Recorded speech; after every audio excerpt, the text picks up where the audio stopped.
में भगवान है, हम तो यही बच्चा कहेंगे कि सब में भगवान है। पहले ये भावना धारण करो, फिर आदमी जब व्यवहार में झूठा निकले तो उसे छोड़ दो। पर व्यवहार में झूठा निकले, परमार्थ में सब सत्य परमात्मा ही है, दूसरा नहीं है।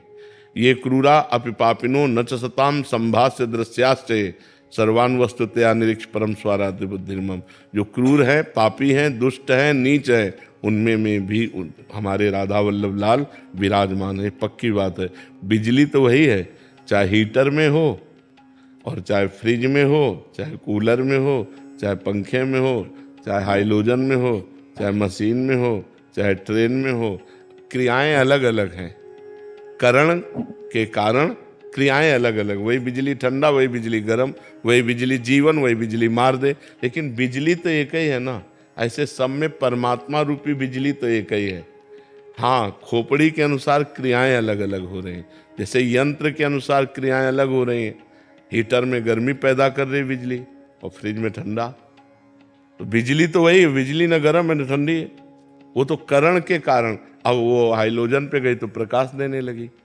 ऐसे ही खोपड़ी राक्षसी है तो परमात्म शक्ति उसमें राक्षसी भाव प्रकट कर दी।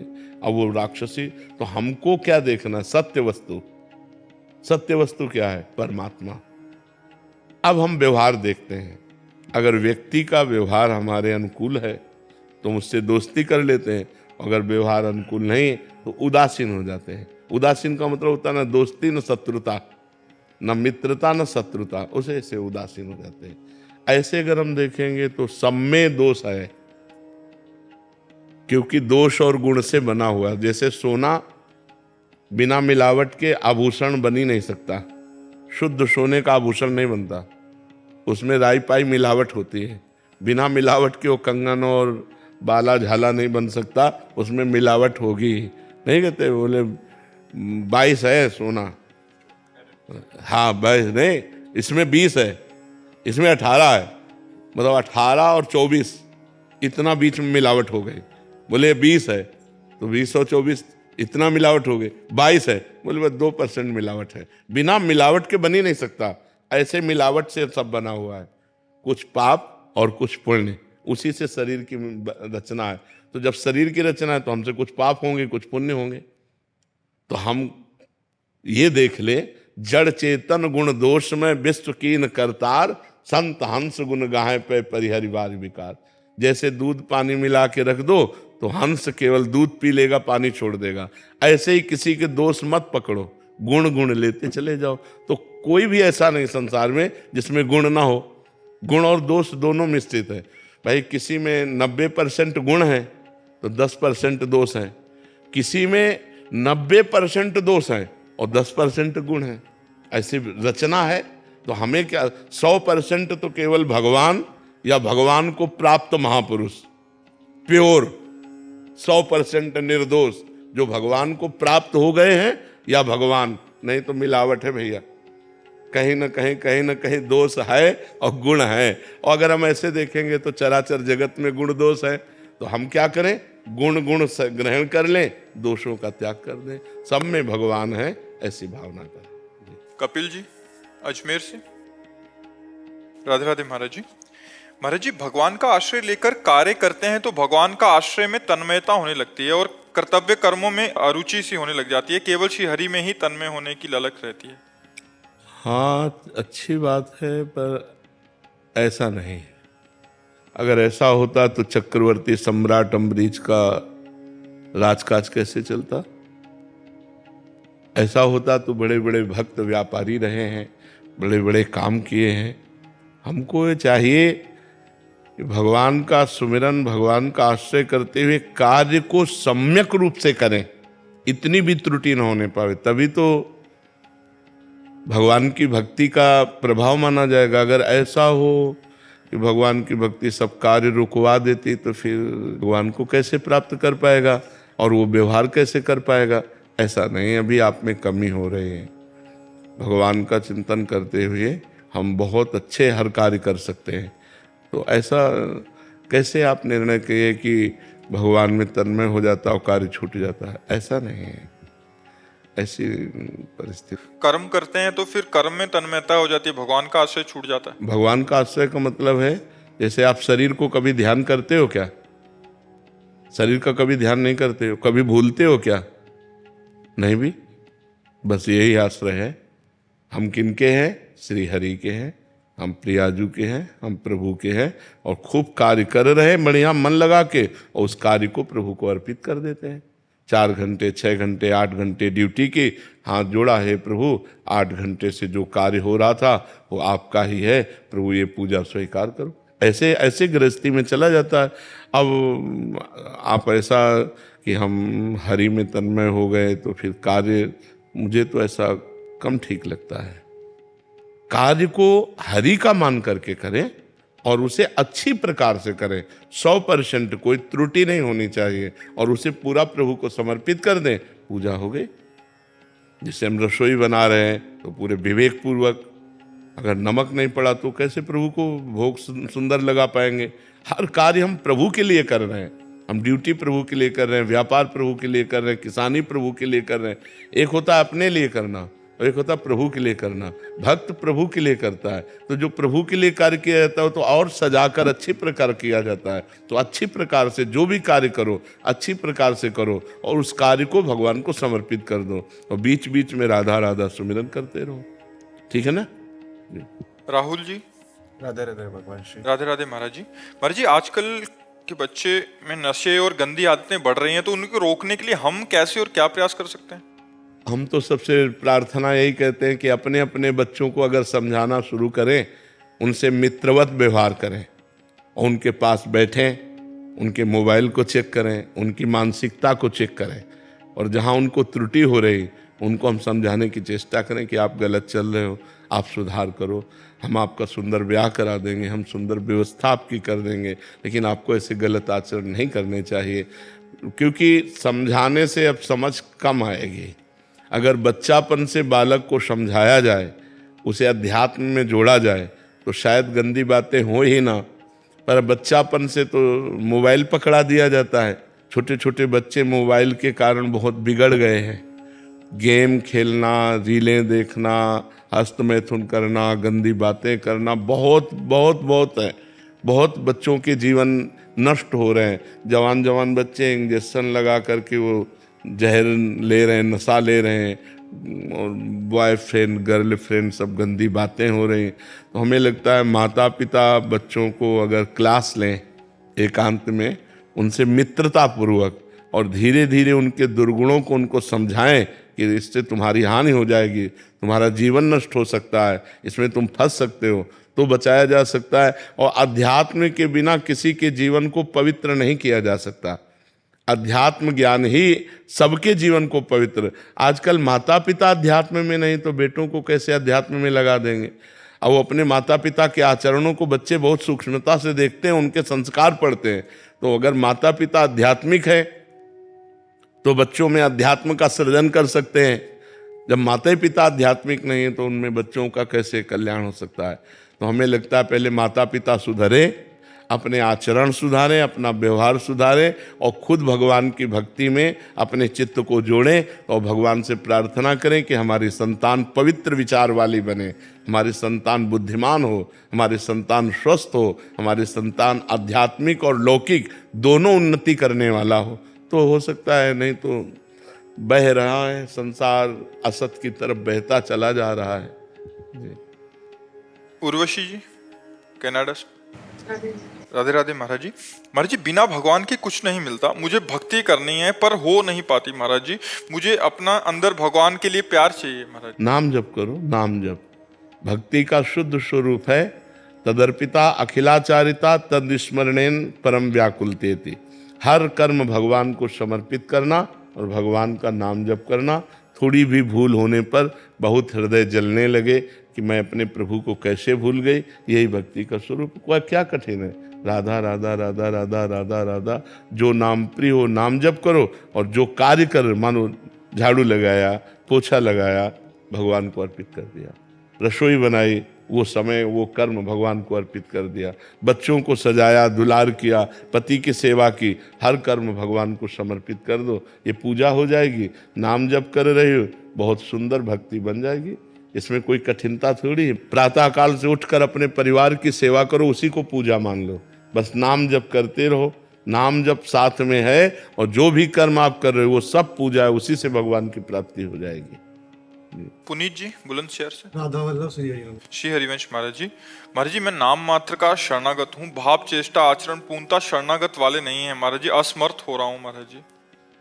भगवान का आश्रय लिए हो और ये बात अंदर है तो आप अच्छे शरणागत हो जाओगे।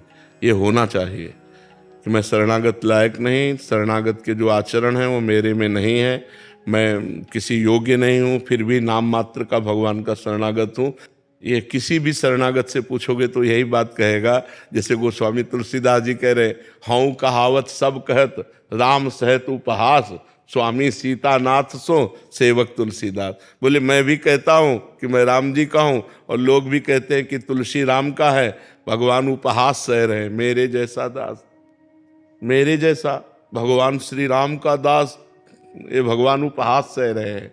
तो ये तो बड़े बड़े भक्तों के हृदय में होता है, ये अच्छी बात है, अपने में ऐसी बात बनी रहनी चाहिए, पर हमारे द्वारा पाप आचरण नहीं होना चाहिए। ये हमको जरूर ध्यान रखना चाहिए कि पाप आचरण की तरफ जब हमारा मन जाए तो हमको भगवान से रो रो कर पुकारना चाहिए कि बचा लो मुझे, आपका कहला करो मैं ऐसी गंदी बात करूं, प्रभु बचा लो मुझे। पाप आचरण ना हो तो बहुत बढ़िया, यही भाव आगे बन करके पूर्ण शरणागति में पहुंचा देगा। ये होना ही चाहिए। अगर ये है कि मेरे में शरणागति है, लक्षण है, तो अभिमान है, अभी उसमें शरणागति नहीं, और ये भाव है तो शरणागति हो जाएगी, पक्का हो जाएगी। तरुणा जी दिल्ली से। राधे राधे महाराज जी पूज्य तुलसीदास जी महाराज जी द्वारा रचित श्री रामचरितमानस में ऐसा लिखा हुआ है कि जब शत्रुपा जी और मनु जी ने तपस्या की थी तो उनको वरदान देने के लिए श्री ब्रह्मा जी, श्री विष्णु जी और श्री महेश जी तीनों आए थे। जब मुनि जी और शत्रुपा जी ने आशीर्वाद लेने से मना कर दिया, तब मनु जी ने पूछा था कि आप तीनों में से बड़ी कोई भी सत्ता नहीं है जो आप तीनों को चलाती हो। तो महाराज जी तब ब्रह्मा जी, विष्णु जी, महेश जी ने कहा था हाँ बोला था। इस जवाब को सुनकर उस परम शक्ति को पाने के लिए उन्होंने फिर से तपस्या शुरू कर दी। तो महाराज जी क्या वो परम शक्ति प्रभु राम जी थे? हाँ, भगवान के एक अंश से ही त्रिगुणात्मक भगवान का स्वरूप प्रकट हुआ है, जो त्रिगुणात्मक माया का संचालन करने के लिए रजोगुण ब्रह्मा, शतोगुण विष्णु, तमोगुण भगवान शिव, ये तीन गुणों का विकास हुआ। रजोगुण सृजन, सतोगुण पालन, तमोगुण विनाश। लेकिन इन तीनों से परे जो अवतारी हैं, जो सबके अंशी हैं, वही भगवान श्री राम हैं, वही भगवान श्री कृष्ण हैं। ये अंश रूप में तीनों देवता अपना अपना कार्य करते हैं, ब्रह्मा, विष्णु और महेश। जब उन्होंने इनको स्वीकार नहीं किया, इनसे कोई वरदान नहीं चाहा, तब जब भगवान प्रकट हुए तब कहा मैं आप जैसा पुत्र चाहता हूँ। तो कहा मेरे जैसा तो मैं ही हूँ। भगवान ने उत्तर भी दिया कि मेरे जैसा तो सिर्फ मैं हूँ, तो मैं ही तुम्हारा पुत्र बनकर प्रकट होऊंगा। तो वही अरूप, वही निराकार, विप्रधेनु सुर संत हित लीन मनुज अवतार, वही निराकार आकार धारण करता है, वही अरूप रूप धारण करता है, और बाल स्वरूप होकर के कौशल्या जी की गोद में जो समस्त सृजनकर्ताओं का सृजन करता है वो प्रभु है, वो सच्चिदानंद भगवान राम है, वो सच्चिदानंद भगवान श्री कृष्ण है। जी राहुल शर्मा जी। राधे राधे प्रभु। राधे राधे महाराज जी। गुरुदेव भगवान, ईश्वर क्या है, जीव क्या है, प्रकृति क्या है, दृश्य जगत क्या है? ईश्वर जो संपूर्ण चराचर का स्वामी है, जो प्रकृति और पुरुष दोनों को अपने शासन में लिए हुए है।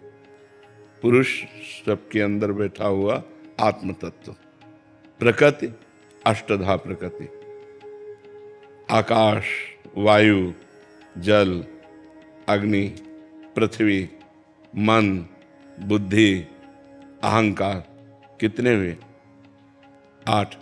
ये अष्टधा प्रकृति का जो संचालन करता है, जो पराप्रकृति जीव, इसका भी जो स्वामी है, अंशी है, भगवान ने कहा ना ममैवांशो, वो ईश्वर जो उत्पत्तिम च विनाशम च भूतानामा गतिम गतिम वेत्ति विद्याम अविद्याम च षष्ठारो ईश्वर इति, जो उत्पत्ति करता है, जो विनाश करता है, जो गति और अगति का निर्णय करता है, जो विद्या और अविद्या की सृष्टि की, वो ईश्वर है जो सबका मालिक है, वो एक है। अब दूसरा जीव क्या है? उसी ईश्वर का एक अंश है। उसी ईश्वर ने जब एकोहम बहुश्यामा, मैं एक बहुत हो जाऊं इच्छा की, तो वो चराचर जगत रूप में जड़ चेतन के रूप में वो प्रकाशित हो गया। स्त्री पुरुष सब नानात्व जितना 84 लाख योनियां, वो स्वयं भगवान अपने अंश से विकास को प्राप्त हो गए। उनका संकल्प एकोहम, मैं एक, वही ईश्वर, बहुश्यामा, बहुत रूपों में हो जाऊं, सब चराचर जगत ईश्वर ने प्रकट कर दिया। ये जीव और प्रकृति जिससे अपने को विस्तार में किया, उसे माया कहते हैं। अपने को विस्तारित करना, वो भगवान की जो इच्छा शक्ति है, उसे माया कहते हैं। भगवान जो ईश्वर है, उत्पत्ति विनाश गति अगति विद्या अविद्या सबका स्वामी है, और प्रकृति और पुरुष दोनों का शासन करता है। और जो जीव, वो उस ईश्वर का अंश है। माया प्रकृति जो जिसके द्वारा ये विस्तार होकर के ये सब क्रियाएं हो रही हैं, सतोगुण रजोगुण तमोगुण, 3 गुणों से कहीं अच्छी क्रिया, कहीं बुरी क्रिया, कहीं मंदी क्रिया, ये सब क्रियाएं हो रही, ये माया भगवान की। तो ईश्वर, जीव और प्रकृति, प्रकृति को ही माया कहते हैं। समझ पाए आप? अभिषेक दीक्षित जी। राधा वल्लभ श्री हरिवंश। श्री हरिवंश महाराज जी। महाराज जी, आपने एक सत्संग में बताया था कि ये जीव कहना चाह रहे हैं कि जीव प्रभु के साथ ही थे और हमारे अलग रहने या खेलने की चाह उत्पन्न हुई जो हमें इस धरती पर ले आई। तो महाराज जी, अगर हम भक्ति करके श्री जी के पास वापस चले जाएं तो क्या ये अलग रहने की चाह वापस उत्पन्न? दो प्रकार से श्री जी के पास जाया जाता है। एक होता है जैसे तरंग समुद्र में लीन हो गई, अब अस्तित्व ही नहीं रहा, ढूंढ नहीं सकते उस तरंग को, वो समुद्र रूप हो गई। तो हम साधना करके जब मोक्ष को प्राप्त होते हैं तो भगवान में ऐसे लीन हो जाते हैं जैसे तरंग समुद्र में। और एक होती है भाव देह, जो स्थूल देह, सूक्ष्म देह, कारण देह, इन तीनों से परे है।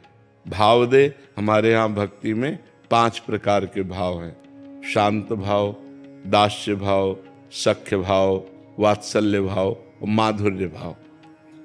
अब जब हम अपने को सख्य भाव से आराधना करते हैं आचार्य गुरु कृपा से, तो हमें एक देह मिलता है, भाव देह। उस भाव देह से, चिदानंदमय देह से हम श्री कृष्ण के सखा रूप होकर सदा सदा के लिए श्री कृष्ण के साथ हो जाते हैं। या वात्सल्य रूप, या गोपी रूप, या सहचरी रूप, हम जो भाव करते हैं और जब भाव सिद्ध हो जाता है तब हमको वो देह प्राप्त होती है और उससे हम भगवान के साथ लीला में प्रवेश पा जाते हैं। एक है ये और एक है वो जो तरंग समुद्र में लय हो गई, उसे कहते हैं मोक्ष। समझ पा रहे हो आप? तो हम जो भाव करेंगे और कोई भाव न करेंगे, भजन करेंगे तो हम मुक्त हो जाएंगे। भाव करेंगे तो भगवान की लीला में प्रवेश पा जाएंगे। भक्ति के द्वारा भाव क्षेत्र है और ज्ञान के द्वारा मोक्ष क्षेत्र है। हम भगवान में लीन हो गए। जो अंश पर अलग हुआ था तरंग रूप, वही समुद्र रूप हो गया। वायु विकार हट गया, समुद्र हो गया। माया विकार हट गया, वो ब्रह्मविद ब्रह्म विभवति, वो ब्रह्म में लीन हो गया। समझ पा रहे आप? ब्रिजा ढाल जी पुरी से। राधे राधे राधे महाराज जी। महाराज जी, जैसे हम सभी जानते हैं कि श्री रामकृष्ण परमहंस जी ने महायोगी तोतापुरी जी की सहायता से अपनी आराध्य देवी माँ काली को अपने मन से निकालने के पश्चात परमहंस स्थिति की अवस्था को प्राप्त किए थे। क्या इससे ये सिद्ध होता है कि भगवत प्राप्ति की अंतिम अवस्था के लिए एक विशेष स्थिति के बाद गुरुदेव की कृपा से नाम जप एवं अपनी इष्ट की भावना को त्यागना आवश्यक हो जाता है? त्यागना, ये कौन सा सूत्र आपने पकड़ लिया? मैं यही कहना चाहता हूँ कि एक स्थिति के बाद गुरुजी, क्या ये सदगुरु की कृपा से फिर और एक बार ऊंची परमहंस के साथ? हमारी बात को समझो। एक परमात्मा के सिवा दूसरा कोई नहीं है। वही परमात्मा यहाँ विराजमान है, वही परमात्मा यहाँ विराजमान है। अब हम उसको भूल गए। मानी संख्या गुरुदेव परमात्मा, गुरुर् ब्रह्मा गुरुर्विष्णु गुरुर्देव महेश्वरा, गुरु साक्षात परब्रह्म तस्मै श्री गुरुवे नमः। और जब हम साधना की तो हम गुरु स्वरूप हो गए, क्योंकि जो वहाँ था वो यहीं है, वो यहीं है। गुरुदेव का दर्शन कहाँ हो रहा है? मैं में, समझ रहे? अब सब कुछ मैं में समा गया, क्योंकि वो एक है, वो एक है, सब खत्म हो गया। वो स्वयं ब्रह्म स्वरूप स्थित है, क्योंकि वो स्वयं था। मानी संख्या, जैसे मानी संख्या मूर्ति भगवान है, और भजन करते करते करते जब भगवान का साक्षात्कार हुआ तो सामने से गायब हो गया सब कुछ। अब मूर्ति में भगवान नहीं, अब यहाँ भगवान देख रहे। मानी संख्या से सवाल हल होता है। माना ये हमारे परब्रह्म परमात्मा, जैसे पत्नी के लिए कहा गया मानो तुम्हारा पति भगवान है, तो वो भगवान मानकर अपने पति की तन्मयता में आई और भगवान को प्राप्त हो गई। तो हम कहीं भी भगवान को मान सकते हैं, लेकिन जब स्थिति आएगी तो दो नहीं रह जाएगा। प्रेम गली अति साकरी तामे दो न समाये, शिष्य और गुरु दोनों नहीं रहेंगे, एक हो जाएगा। लेकिन उस स्थिति में गुरु जी का, गुरु सदगुरु जी की भी आश्रय लेना पड़ता है, या उस स्थिति तक पहुंचने के लिए सदगुरु का आश्रय लेना नहीं होता है। जब पहुंच गए तो दो नहीं रहते। प्रेम गली अति साकरी तामे दो न समाये, उसमें द्वैत नहीं रहता। तो फिर रामकृष्ण परमहंस जी ने क्यों सदगुरु जी के फिर आश्रय लिए कि ताकि वो उस परमहंस, तो जब तक देह रहेगा तब तक गुरु सामने आएगा तो उसका आश्रय क्या साष्टांग दंडवत नहीं करेगा? हमें शरीर का भान है, अंतर की बात है ये, अंतर में द्वैत नहीं रह जाता। बाहर में तो गुरु शिष्य का बर्ताव होगा, पति पत्नी का बर्ताव होगा, पुत्र और बाप का बर्ताव होगा। बर्ताव तो व्यवहार का वैसे ही होगा। क्या ब्रह्मबोध संपन्न महापुरुषों के द्वारा वर्ताव में कमी होती है क्या? नहीं, दर्शन एक हो जाता है। पंडिता समदर्शिना, न समवर्तिना नहीं, समदर्शिना। वो दर्शन में एक हो गया गुरु शिष्य। लेकिन व्यवहार में जब गुरुदेव आएंगे तो थोड़ी क्यों तो बैठा है कि अब तो हम ब्रह्म हो गए, अब क्या है? नहीं, उतर कर साष्टांग दंडवत और उनके दासत्व की भावना। द्वैत इतना भी नहीं है, इतना भी अंतर नहीं रह गया, लेकिन व्यवहार में वो ऐसे ही होगा। जैसे स्वयं पर ब्रह्म परमात्मा भगवान जब व्यवहार में अवतार लेते हैं राम जी, तो गुरु जी के आगे, वशिष्ठ जी के आगे कैसे बैठते हैं? विश्वामित्र जी के आगे कैसे बैठते हैं? हाथ जोड़कर बैठते हैं, उनकी आज्ञा का पालन करते हैं। जबकि उन्हीं की श्वासों से वेदों का प्रादुर्भाव हुआ, और वेदों का आदर करने से ही कोई ब्रह्म ऋषि बना। तो भगवान स्वयं उन ब्रह्म ऋषियों के सामने कैसे बैठते हैं? तो ये व्यवहार है, ये व्यवहार है, तत्व में अंतर नहीं होता। वो स्थिति जब आती है तो उसमें द्वैत नहीं रह जाता, दो नहीं रह जाते। दो ना रहते हुए भी अब माँ काली से बात कर रहे हैं, व्यवहार कर रहे हैं, माँ और पुत्र, द्वैत दिखाई दे रहा है, लेकिन वो इसमें नहीं, वो अपनी आत्मा से ही बात कर रहे हैं। माँ काली स्वयं उनकी आत्मा है, द्वैत है ही नहीं, दो है ही नहीं। पर जब तक उस स्थिति को हम पहुंचेंगे नहीं, तब तक तर्क के द्वारा इसको हम नहीं समझ सकते। वो स्थिति के द्वारा समझा जाता है। तर्क के द्वारा हम कैसे समझ सकते हैं कि जब माँ है और वो बेटा भाव से बात कर रहे हैं तो द्वैत तो है ही है? नहीं, माँ और बेटे का बर्ताव होते हुए भी द्वैत नहीं है, वो अद्वैत स्थिति ही होती है। अब उस स्थिति को जान जाओ तो तुम ब्रह्मबोध संपन्न महापुरुष हो गए कि नहीं हो गए? विद्यार्थी कभी टीचर की स्थिति को जान सकता है क्या?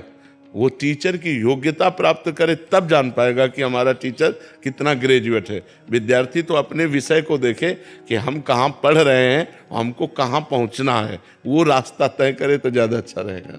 जी। सीमा जी गुरुग्राम से। श्री हरिवंश महाराज जी। महाराज जी, देव भाव मतलब मैं स्त्री हूँ या मैं पुरुष हूँ को खत्म करने का उत्तम तरीका क्या है? भगवान का नाम जप करते हुए, शास्त्रों का स्वाध्याय करते हुए गुरुजनों की शरण में हो जाए। जब तक गुरुजनों की शरण में नहीं होगा तब तक देहाभिमान नष्ट नहीं होता। तिनकी संगति रहत जाति कुल मद समनन सई, संतत सेवक सदा भजत जे श्री हरिवंश। भगवत प्रेमी महात्माओं को गुरु स्वरूप बनाकर उनकी आज्ञा के अनुसार साधना की जाए और साधना का अहंकार न हो, ये हो कि गुरुदेव की कृपा से साधना हो रही। वो साधना जिस समय हमारे मन को निर्मल कर देगी, तो जैसे साफ शीशा में अपना प्रतिबिंब दिखाई देने लगता है, ऐसे ही स्वच्छ अंतःकरण में शुद्ध ज्ञान का जागरण होता है। और जब ज्ञान जागृत होगा तो अज्ञान नष्ट हो जाएगा। मैं देह हूँ, ये भाव नष्ट हो जाएगा। भाव नष्ट होने पर भी देह का व्यवहार वैसे ही होगा जैसे एक अज्ञानी पुरुष से होता है कि मेरी माँ, मेरा पिता, मेरा भाई, मेरा परिवार, ऐसे ही, लेकिन उसका राग कहीं नहीं। व्यवहार सम्यक रूप से वैसा करता हुआ भी, आप देखो जनक जी महाराज परम ज्ञानी महापुरुष हैं, लेकिन उनका व्यवहार कैसा हो रहा है? वैसे हो रहा है। जहाँ राजा की तरीके तो राजा के तरीके, पिता का तरीका तो पिता की तरह, जहाँ जैसा जरूरत है वैसा व्यवहार कर रहे हैं। और ज्ञानी वह इतने हैं कि श्री सुखदेव जी के गुरु हैं। श्री सुखदेव जी के गुरु हैं जनक, योगीराज विदेहराज जनक। तो ज्ञान जब हो जाता है तब देह से विदेह होता है, और वो ज्ञान होता है गुरु कृपा से। और गुरु कृपा होती है साधना। जो गुरुदेव हमें साधना बता दें उसके अनुसार हम नियम पूर्वक चले, पापाचरण का त्याग करके, तो हमारा हृदय पवित्र होगा। पवित्र हृदय में ज्ञान प्रकट होता है, और ज्ञान जब अज्ञान का नाश कर देता है तो देह भाव नष्ट हो जाता है।